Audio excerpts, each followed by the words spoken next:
can't believe that I'm letting you into my heart. I said never again, now I find myself back at the start. I did everything I could possibly do just to bury the feeling that's head over healing for you. Can it be true that I'm second guessing myself? Wish I could put the cork in the bottle and back on the shelf. I tried everything I could possibly try, but the more I suppress, I confess, and I ain't gonna lie. The more I feel it rising from within. You win, you win. The fight was over before I stepped in the ring. You win, you win. The ref got paid, the fix was in. Throwing the towel, I took one right on the chin. You win. Gonna hang up the gloves, cause I know I'll never lose again. I've grown accustomed to sitting out on the bench. Started digging a hole, now I find myself deep in the trench. When will it ever be my turn to serve? When my number comes up, I wind up on the injured reserve. But I know it's nothing that I don't deserve. Oh, baby, you win, you win. I'm throwing the game, I know it's a shame and a sin. You win, you win. I'm folding my cards, cashing it in, stuck on the river and sinking before I can swim. You win. The odds are against. Well, welcome to the control room here at LBA. This beautiful thing is my Ampeg B-15NB. Now I know these maybe aren't the greatest mixing boards in the world, but this one probably is the greatest B-15NB in the world. If you see my video series, it's a 5-part series called Big Flippers. It's the smaller version of this, the Big 28, that I completely rebuilt and sold to Adam Horowitz of New Jersey. This has a feature in it that I mentioned in that one. There's one channel in his, which is called the Lightning channel. It's my custom thing. This mixing board has that on every channel, and it's got additional modifications. Basically, every VCA is upgraded to the best of the modern world, and all of the op amps are upgraded. All of the caps have been replaced, which is thousands, I mean, just tons. The power supply has been rebuilt. I've added extra metering. There's just so much stuff. I am not even going to get into it right now, but this mixing board really does sound great, and I love the sound of it. And I love working on it too because, I mean, aside from the mechanical aspect of working on it, it's modular. Working on it as an engineer is great because it has total recall, it has automation, and it's synchronized with my modern DAWs. It works with Pro Tools and Reaper just great. So I'll get into that in a minute, but let's move on to this producer rack that's off to the side here, where I've got a few key pieces of gear. Now up at the top is the remote control aspect of the plate reverb, minus the on-off power switch, which is a little dongle that I can remotely turn it on and off with. But this allows me to control the reverb decay time, and it has a built-in high-pass, or I mean low-cut, you know, I said that backwards. Strike that, reverse it. Anyway, if you've seen my YouTube series, it's a 10-part series on do-it-yourself plate reverb. If you haven't seen it, check it out. It really gets deep into what is going on and what's involved with that system. But right here, obviously, I have controls for selecting between my 2 speaker sets and a sub on and off. This device here says don't touch, no touch, definitely don't touch it. It is calibrated for this room. This is the EQ for the room. So using the Room EQ wizard, I was able to dial in a flat response for the KRK speakers and for the towers, using also another EQ with the towers. But that is giving me a really true response for this room. And that's kind of critical when it comes to mixing. Below that is the Overstayer VCA. It's a SSL-style G-Bus compressor, but it's very transparent. It's got a few features that doesn't have. I don't believe this is in production anymore. I usually use it on my mix bus, but also I use it during mastering, and it does sound really good for those applications. The X filter from Alicia, I bought specifically for mastering, and I do use it for that, but I also found that it works great on electric guitars when I have like a guitar bus, especially if they're kind of like aggressive sounding. I can really dial in more bite in a way that's very pleasing to listen to. So I sometimes use it for that. Below that is my Flux Bender passive equalizer. This is a stereo vacuum tube passive EQ, which has been modified. You know, it's an older product that I don't offer it anymore. And this is really intended for mastering. However, anytime I need something to sound big and warm and beautiful, this thing gets used. Even on things that don't sound good, it can really help a lot. I often put it on overheads and sometimes on plate reverb just to make the reverb sound even more impressive. But it really does see most of its use as a mastering equalizer. Now, just off to the side over here, it's easy to just take our camera over there and see what we got. You know, and I don't have too many pedals because I figure most people who are coming to here to record have their own pedals on a pedal board that they really like. But there are a few key things that I really do like, and it's like this T-Rex replicator. It's a tape delay. I don't believe they make this version anymore, but this one is probably the most elaborate one, and it's pretty cool because it's got tap tempo, and I often use this with electric guitar and some, especially lead guitar, but also sometimes with keys and some more rare times in mixing. Usually I'll use the H9 from Eventide, it's the H9 Max, with my Eye of Jupiters to create a stereo effect on the mixing board that I can work with when I'm mixing in the analog realm. That's really why I bought that. But I've got a few other things too. The Division, you know, is my Tube DI, which is not in production anymore. It was a limited edition. That's number 1 of 68. I'm going to keep that one. The Leslie Combo Instrument Preamp is such a cool thing because it allows you to interface any instrument with a Leslie rotating speaker cabinet. And I have 2 of those, so this thing's pretty cool. It can be used for putting your vocals through the Leslie. If you use another box, and I have those down here. But I mean, you could run anything like an electric guitar. I even did a Casio keyboard once. Yeah, and down on this middle rack is just like utility things, DI, you know, an effects loop kind of thing, that sort of stuff. And then I got this cool Fender Super Reverb amp from the 70s, which I keep in here in the control room because it's very pedal friendly, and I keep it wired up to the wall, where we can then run cables between other rooms to put guitar cabinets in different rooms, different cabs, you know, mic them up out there, and then monitor the sound in the control room with the guitarist. And I think that's a great way of working in the studio when you're creating a record. You can really hear how it's going to sound in the end. And then, you know, if you needed to change any EQ things, you don't have to run back and forth. So that's why it's here. I do have other amps too, and we'll get into that later. But let's take a look at the main rack behind the desk.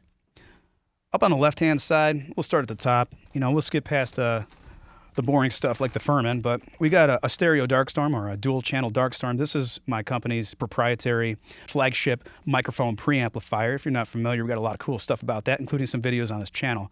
And currently, I'm going through this channel with this SM7B that I'm speaking into right now. Now, you may see some flashing occurring on the screen, which is just on camera. It's due to the frame rate of the camera, but in real life, you don't see any flickering. So just so you know, this is probably one of my favorite effects processors that I have ever heard. I'm sure that there's probably something better out there that I don't know about or I haven't used, but I love this thing to death. I wish I had 2 of them because it's only stereo. And I know Eventide's got some new fancy one out that's crazy money. I will probably never buy that. But this thing, I swear by it. I mean, it's just awesome. It's just awesome. Now, below that is the Behringer Power Play. And this thing, I hate it, man. It's freaking out right now. When it's bugging out like this, it will not transmit audio to any of the headphone mixers. And it does this when you turn it on for like anywhere between 10 to 20 minutes. And it's been like that since I bought it brand new. Unfortunately, I waited past the 30-day return policy to deal with this, and they said, you're stuck with it. So whatever, it is what it is. It's not something I can recommend to you. There's other options that are probably way better, but I mean, it technically works, so I'm not going to get rid of it anytime soon. Probably be a hard sell anyway. Below that is something so cool, I don't think I really need to say a whole lot about it other than what it does, because it is kind of weird. This is a Fairchild Model 602 stereo vacuum tube powered limiter, and it's a high frequency limiter specifically. And that is something I bought for mastering, but I found that I use it during tracking even, and sometimes during mixing quite a bit. Whenever something sounds like bright in a nasty kind of way, this mellows it out and makes it sound so good. Even if you have it in the off setting, the mojo it adds is just so awesome. It has only 5 different settings, and that's for like how much it's limiting the source. It's got auto everything, even though it's super old school. I mean, just such a cool piece of gear, but it's too much for me to get into right now. That probably is a separate video all in itself. And below that is the Trinity channel strip. This is a vacuum tube powered channel strip. It's a prototype, I guess you'd say. This is number 12. I made only 12 of them. The other 11 are sold. And we are going through this right now too, because the Dark Storm really couldn't push this SM7 to the correct volume that I needed without me engaging the old switch on it. And I really didn't want to hit the old switch because that would color the microphone in a way that I wasn't trying to do for this video. I wanted kind of transparency or cleanliness. And so we're using the lines input on this, but man, it's got like just so much magnetics in it. I think there's like 5 audio transformers, 3 vacuum tubes, and like 16 relays. It's just a wild thing. It's so cool, but you know, it's not a product and probably will never be for multiple reasons that I'm not getting into right now. Below that is a driver amp for the plate reverb. And once again, if I didn't say it already, and I think I did, I have a 10-part video series on that plate reverb. You should check it out if you haven't already because it's really cool, it's informative, and it shows you how to build your own plate reverb if you have some mechanical aptitude and a crazy desire to spend a ridiculous amount of time building this super awesome piece of analog equipment. Moving on to the center rack, it's a little less exciting, but we've got 3 Lynx Aurora converters. They are really space heaters because these things output so much heat. Each one has inside of it temperature-controlled oven to heat up a crystal to a very specific temperature so that it has a steady oscillation, which is used for clocking these things. It's to reduce jitter, basically. That's something you just don't find in home studio interfaces. They don't have these temperature-controlled crystal oscillators, and that really takes it to the next level. So, you know, I've tried external clocks, but I found that the ones that are built in this are just so much better than the other options I've tried. And I know they got a new version out. It's probably better than this, but I'm so happy with these. I'm probably not going to sell them anytime soon. You know, patch-based, whatever, every studio has them. You kind of need them. And then we've got 2 computers running at the same time, pretty much always, because this one on the left is the automation computer for the mixing board. It handles things like grouping, virtual dynamics, which is awesome, total recall of the mixing board, which is also voice aided by the voice of Rupert Neve, etc. Once again, I got that 5-part video series called Big Flippers, which we get into computer stuff like this, and I tell you all about it in that series. So I'll try to leave in the video description something about that so you can find it easily.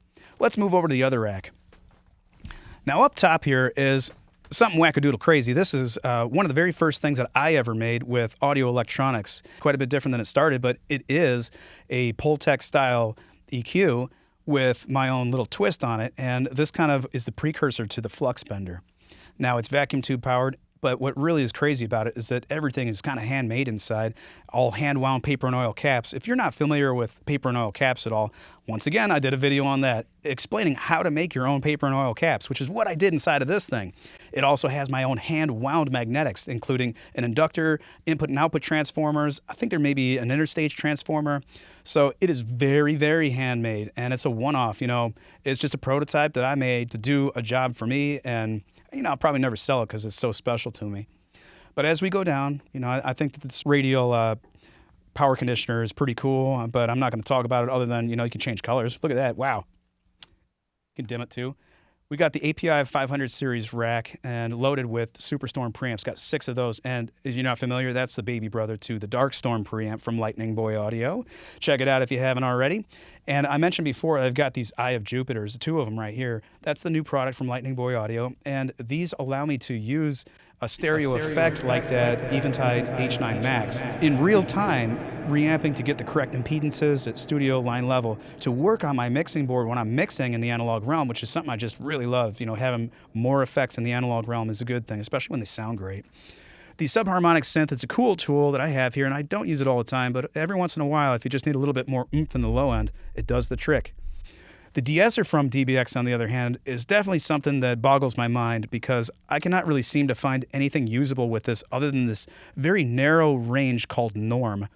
anything outside of that range, I can't really get it to do what I want it to do. I don't know if it's defective. I mean, I bought it brand new, but if somebody else knows more about this device, specifically when you're using it as a de-esser, please leave some info in the comments so that I can maybe get a little bit better at it. But when you get it dialed in that sweet spot, I will say it does work really good. I do like it. Below is probably the coolest thing in all of these racks here, arguably. This is a variable mu compressor, vacuum tube powered, made in the 1960s by Alltech. The 438C is virtually the same thing as the 436C with an additional mic preamp, which is a 12AY7 vacuum tube. Now, originally, this thing only had one control knob for volume, which was the mic preamp. I moved that over here and I added an output volume attenuator because it absolutely needed one. I added in an extra audio transformer too so that I could have a line input. So there's mic and line selection right there, allowing me to use it not just for recording, but also for mixing. And I added in this phase invert switch for when I'm tracking. It's just a helpful little tool to have. And then it never had an attack time, so that's been added in. This is one of those Abbey Road Studio mod, so I put that in there, and that does work really good. I had to, dial in the tuning of it to get it exactly where I needed it, but it does work really good. The release and the threshold controls never had knobs on this originally. They were set screws, so you just set it and forget it. But, in a practical sense in a studio, you do need to manipulate those quite a bit. So having physical knobs there is nice. And then I added in this meter control because the meter tends to drift, especially with analog meters and, tubes. So this just allows me to dial in the meter to get it to be zeroed out and, just a handy little thing. Great thing, and I upgraded it too. So I got rid of those selenium rectifiers and put it in some solid state ones and recapped it, made it sound nice and low noise. Below that is something much like an LA2A. This is my own take on it, and I've made, this is the fifth one that I've made since now, and all the other ones I sold. Most of the other ones were more in line with what you expect from an LA2A. This one I diverged from quite a bit because I wanted it to be much cleaner sounding and a much lower noise floor while still retaining the normal compression characteristics of an LA2A. It's still tube powered, it's a cleaner signal path, and you can really tell it has much less color, which has to do with the transformers, really. But I removed the power transformer from the back, and that's remotely placed to minimize noise from the power transformer. So external power supply. Below that is an 1176D clone. Now, this is the only time I ever in my life bought a kit. And this was a real headache for a couple of years to get that thing to work right. It's a hairball audio kit, and literally for 2 years I could not get that thing to work right until I finally realized the transistors need to be matched. Well, I got a transistor tester, and once I got that, I was able to match them, and now the thing works great. Use it on snare drum a lot, sometimes on vocals. It's got a lot of character. It's pretty cool. Below that is a DBX 160X, which obviously I've modified quite a bit too. Replaced the VCA, upgraded the op amps, replaced all the caps in it. I added an output transformer. And in this studio, it is hardwired for a single task, and that is ducking. So it takes a side chain, usually a kick drum, and I usually feed a bass guitar through this or a bass instrument and duck the bass using a kick drum as the trigger. That's what it does, and I like to work in the analog realm when I'm mixing, so I need to have ducking. And below that is the Transient Designer. Now, I love the Transient Designer. I only wish that I had the 4-channel one, which is prevalent nowadays.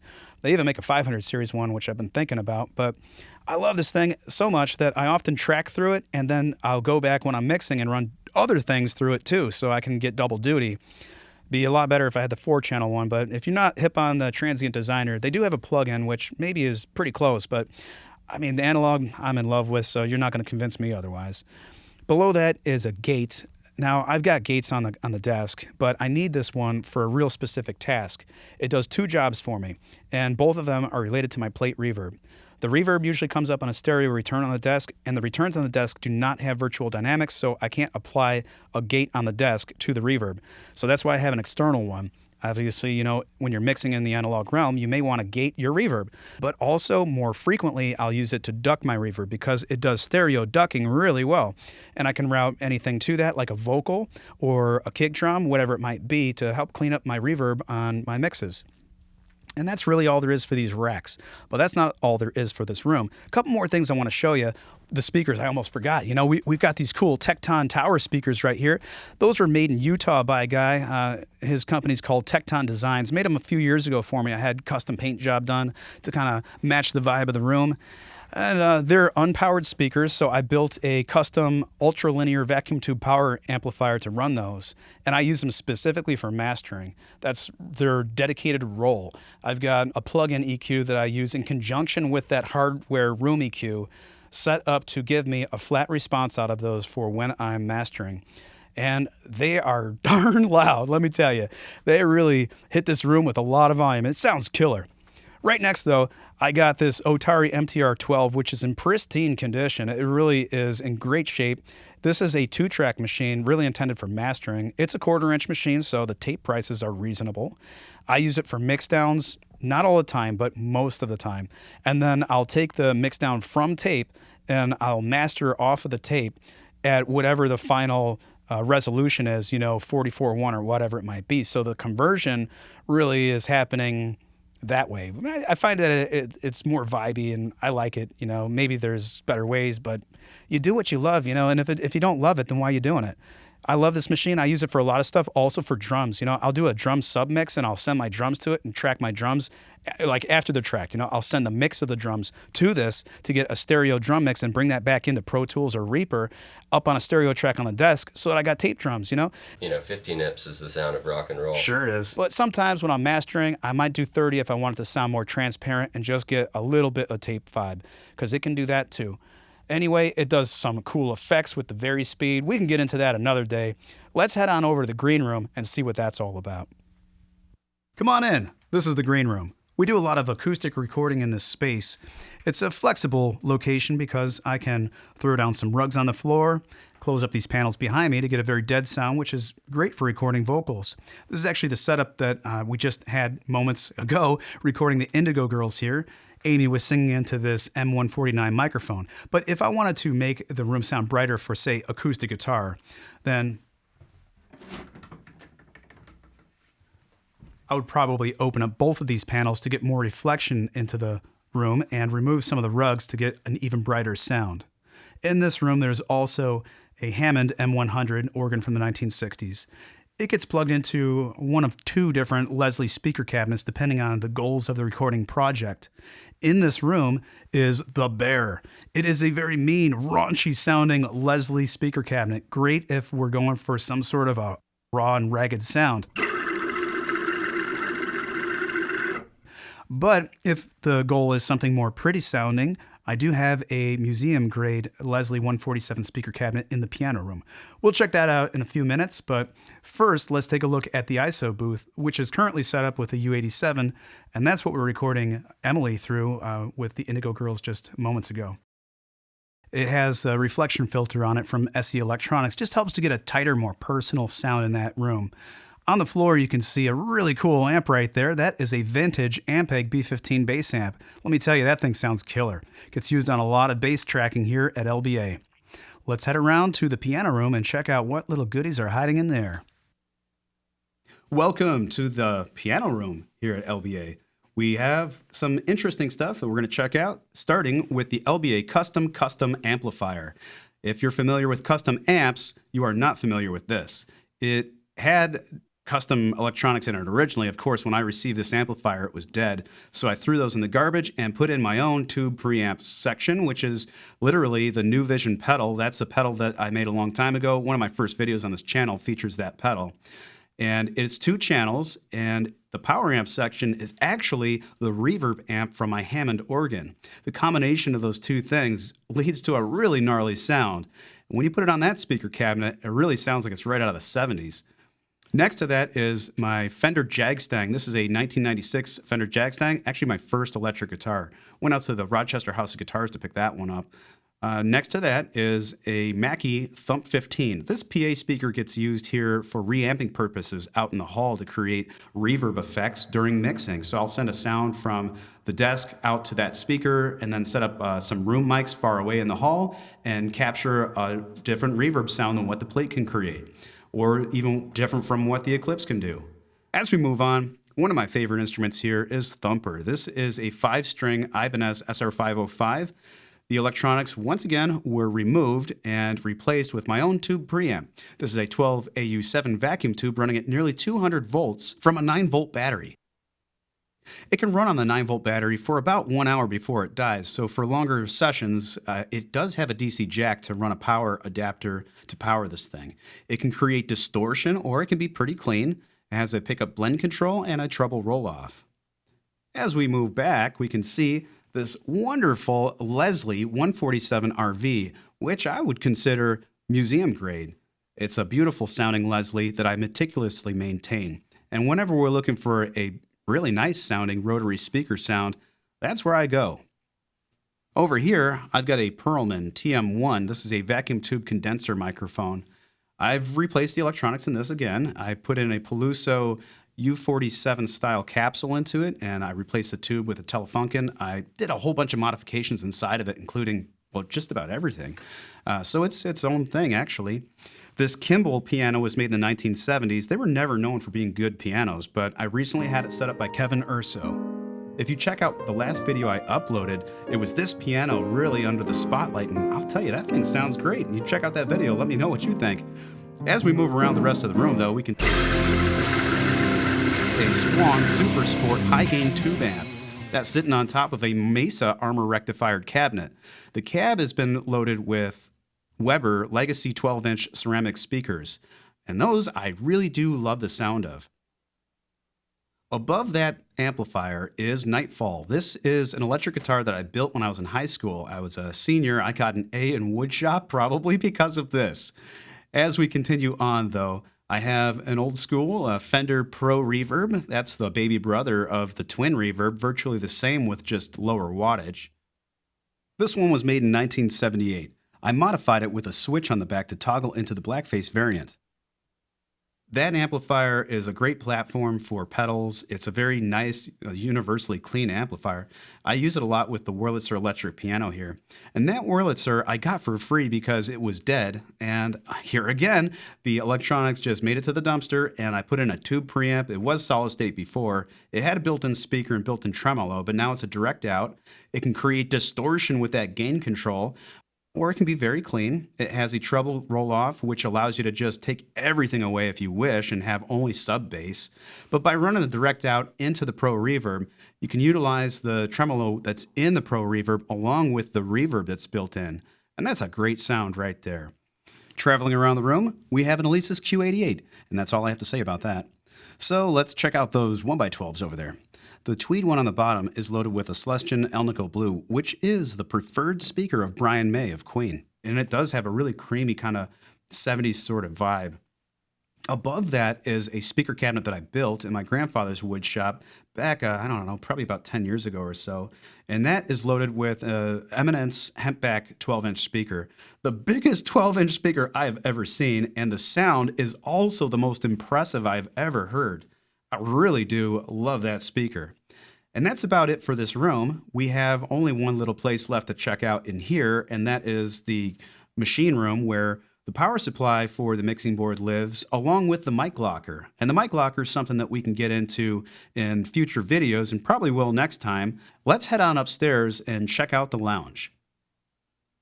We first have to go out into the hall to travel up those stairs to get to the lounge. On our way up the stairs, we'll see the entrance to the laboratory, where all Lightning Boy audio equipment is manufactured. It's a large space and too much to get into in this video, so we're just going to head right on over to the lounge. This is where you'll find all your basic amenities when you're here at your stay at Lightning Boy Audio.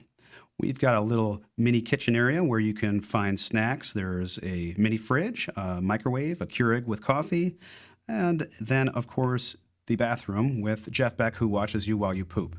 Now, if you need anything else while you're here, you could also go across the street and get some pizza and bring it back. We've got a little place where you can eat here. There's a small table for the seats too. If you need to get away from the bass player while he's finishing his tracks, take your mind off of things with our foosball table. This is a 1978 foosball table, meticulously maintained. Of course, also got a 1980s NES system with a ton of games. There's darts that you can play up here, and plenty of literature back at our bookshelf. In fact, the most important thing in the entire studio is sitting right here in the corner, the No Box.